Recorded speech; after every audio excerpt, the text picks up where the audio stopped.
сәлеметсіңдер ме балалар? Бүгін 125-ші сабақ.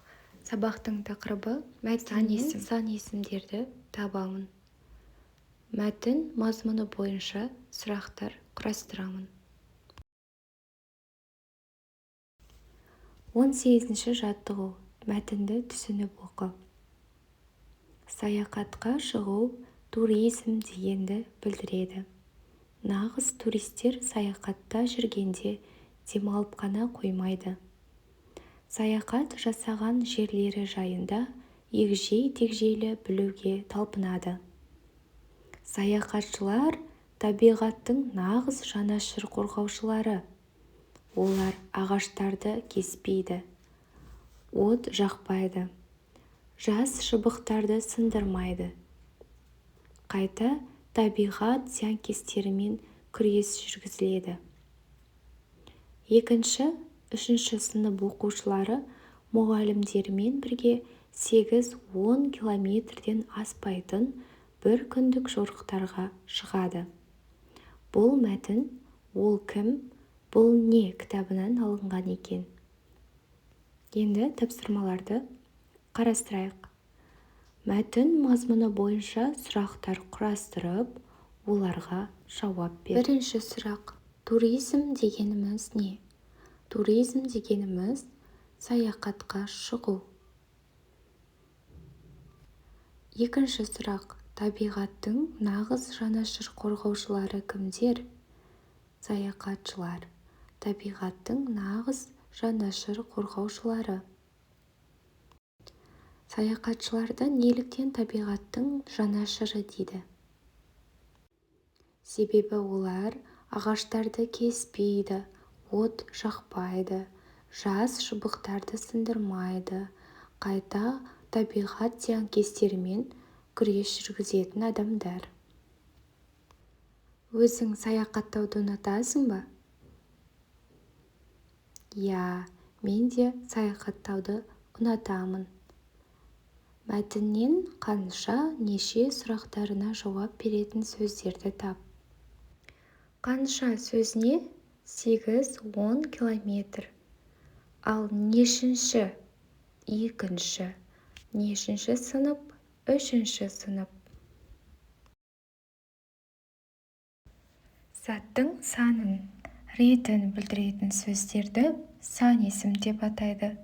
Сан есімдерге қанша, неше, нешінші деген сұрақтар қойылады. Мысалы, 5, 7, нешінші, 9-шы, 20-шы. 19-шы жаттығу. Мәтінді тиісті тыныс белгісін қойып, көшіріп жаз. Саяхат адамды жақсы әдетке баулиды. Ол қиындықтарды жеңуге үйретеді. Сондықтан бір күндік саяхатқа шығып тұрған дұрыс. Тапсырма. Сан есімнің астынсыз. Бұл жерде бір күн, бір деген бізде сан есім. Неше деген сұраққа жауап береді. Неше күн? Бір күн.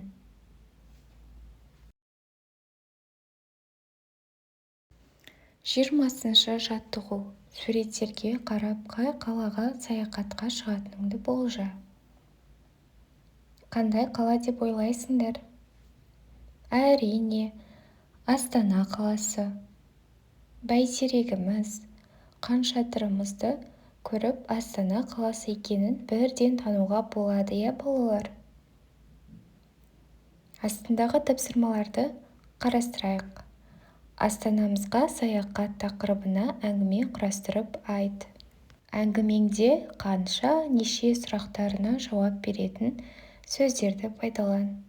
Онда Астанаға саяхат тақырыбына әңгіме құрастырайық.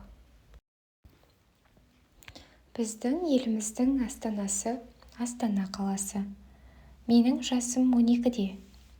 Мен осы Астанаға баруды армандаған едім. Және осы арманыма жеттім. Қазір Астана қаласында тұрамын. Астана өте керемет қала екен. Сұлулығы шексіз. Өте көп балалар бар екен. Мен аулада 2 баламен таныстым. Олармен тез тіл табыстым. Олар 2-ші сыныпта оқиды екен. Мен номері 22-ші мектепте 2-ші сыныпта оқып жатырмын. Мәтіндегі сан есімдер: 12, 2, 2-ші сынып, 22-ші мектеп және 2-ші сынып. Міне осылар қанша, неше сұрақтарына жауап беретін сан есімдер. 21-ші жаттығу. Мақалды көркем жаз. 7 жұрттың тілін біл, 7 түрлі білім біл.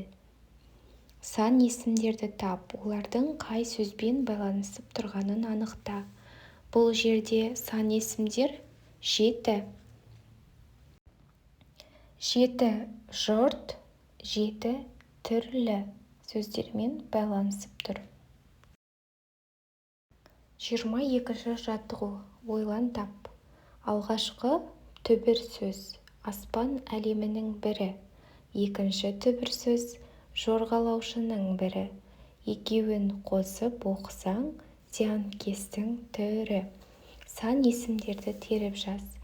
Бұл өлеңде сан есімдер алғашқы, екінші, екеуін. Осы сөздер бізде сан есімдер. Ал балалар, сабағымыз аяқталды. Сау болыңыздар. Сабақ ұнаса, лайк басып, пікір жазып, каналға тіркеліп кетіңіздер.